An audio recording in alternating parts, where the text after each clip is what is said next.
আসসালামু আলাইকুম বন্ধুরা, সবাই কেমন আছেন? তো আশা করি আপনারা সকলে ভালো আছেন। আপনাদের দোয়ায় আলহামদুলিল্লাহ আমিও ভালো আছি। আজকের এই ভিডিওটির মাধ্যমে আমি আপনাদেরকে শেখাবো কিভাবে আপনারা হিজি বাইকের মোটর রিপেয়ারিং করবেন। তো দেখতেই পাচ্ছেন আমি এই যে মোটরটার কাজ করতেছি, এই মোটরটার সমস্যা হচ্ছে গিয়ে মোটরের পাংখা ভেঙে যাওয়ার পরে মোটরটা অতিরিক্ত হিট হওয়ার কারণে মোটরের যে গ্রিজটা ছিল, গ্রিজটা পুরো কয়েলটার ভিতরে চলে যায়। তারপর আমি এই মোটরটাকে খুলে করতেছি, কয়েলটাকে ওয়াশ করলাম। ওয়াশ করার পরে এখন আমি সেটিং করতেছি। দেখেন কিভাবে আপনারা সঠিক নিয়মে সেটিং করবেন। ভিডিওটিকেও টেনে টেনে দেখবেন না, পুরো ভিডিওটি দেখবেন, তাহলে আপনারা খুব সহজে সঠিক নিয়মে একটি মোটর সেটিং করতে পারবেন। আমি একে একে প্রত্যেকটা পার্ট বাই পার্ট দেখা দিচ্ছি আপনাদের। আর এখনও যে সকল বন্ধুরা আছো আমার ইউটিউব চ্যানেলটিকে এখনও সাবস্ক্রাইব করোনি, তাদের উদ্দেশ্যে বলতেছি ইউটিউব চ্যানেলটিকে সাবস্ক্রাইব করো, পাশে থাকা বেল আইকনটি বাজিয়ে দাও, যাতে এরকমের নিত্য নতুন ভিডিও সবার আগে তোমার কাছে পৌঁছায়। এবং পাশাপাশি ফেসবুক পেজ থেকে যারা যারা দেখতেছেন, ফেসবুক পেজটিকে ফলো দিবেন, একটি লাইক দিবেন, সবার আগে ভিডিওটি আপনার কাছে পৌঁছাবে। তো চলেন বন্ধুরা, আমরা একে একে কাজগুলো শুরু করে দিই। দেখেন বন্ধুরা, নাট ফাট টাইট দেওয়া চলছে, এক ধাচ্ছে।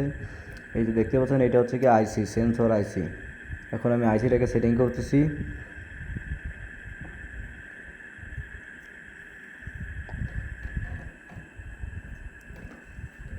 আইসিটাকে সেটিং করার সময় সবসময় আপনার ওই যে ঘাটটা আছে, যে পয়েন্টটা হিজিভাবে পয়েন্টটায় যাবে।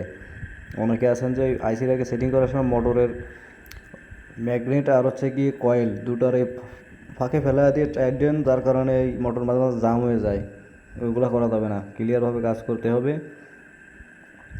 মোটরের কাজ করার সময় সবসময় মেমোরি ক্লিয়ার হয়ে কাজ করবেন, তাহলে মোটর ইনশাল্লাহ গাড়ির দাপট বাড়বে, গতি বাড়বে।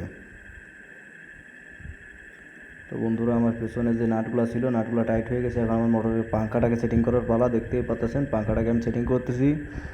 যত কাজের নেটা হচ্ছে কি এই পাংখাখান ভাঙে গেলেই মনে করেন মোটর অতিরিক্ত হিট হবে। হিট হওয়ার কারণে আপনার মনে করেন যে পেনিয়ামে যে গ্রিজটা দেন, সামনের পেনিয়ামের গ্রিজটা গুলে মনে করেন কয়েলে চলে যায়। সবসময় মোটর হিট হইলে সবসময় একটা জিনিস চেক দেবেন, মোটরের পাংখা ঠিক আছে কিনা। মোটরের পাংখা ভেঙে গেলে মোটর অতিরিক্ত হিট হয়। পেছনে যে পাংখার যে জালিটাকে সেটিং করে দিচ্ছি।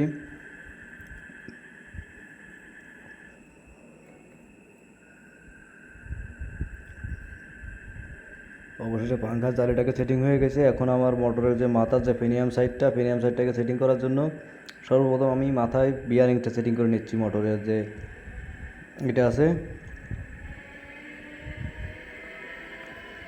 দেখতেই পাচ্ছেন। এবার আমরা ফেনিয়ামটাকে সেটিং করব। এই হচ্ছে সেই ফেনিয়ামটাকে সেটিং করতেছি। দেখেন বন্ধুরা, পুরোপুরি একেবারে পানির মতো ক্লিয়ার, কোনোরকম কোনো নেই, জাম নেই। তো আমরা লকটাকে সেটিং করে দিচ্ছি।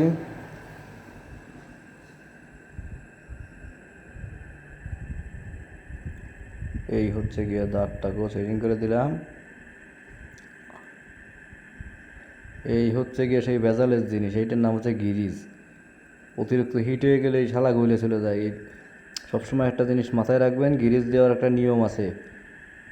এই যে A1 যে গিরিজটা পুরো গিরিজটা মোটরে ব্যবহার করবেন না, মোটরের অর্ধেক গিরিজ দেবেন আর অর্ধেক রেখে দেবেন, পরবর্তীতে দেবেন। কিন্তু একবারে পুরো গিরিজটা ধরে দিয়ে দেবেন না, তাহলে কিন্তু কয়েলে যাওয়ার সম্ভাবনা বেশি থাকে।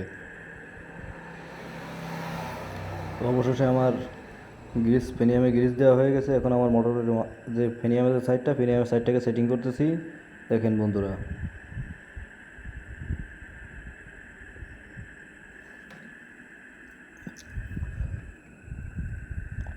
একে একে অবশেষে নাটগুলো প্রায় এলেঙ্কি দিয়ে কষা দিলি হয়ে যাবে। তো দেখতেই পাচ্ছেন নাটগুলো প্রায় টাইট হয়ে গেছে। নাটগুলো সবসময় ক্লিয়ারভাবে টাইট দিবেন, কোনো নাট যেন লুজ না থাকে, তাহলে কিন্তু ওই যে পেনিয়ামের ওই সামনের মাথা ঘুরবে, মোটর চলবে না। এদিকে খেয়াল রাখবেন। তো অবশেষে আমার মোটরের কাজ শেষ।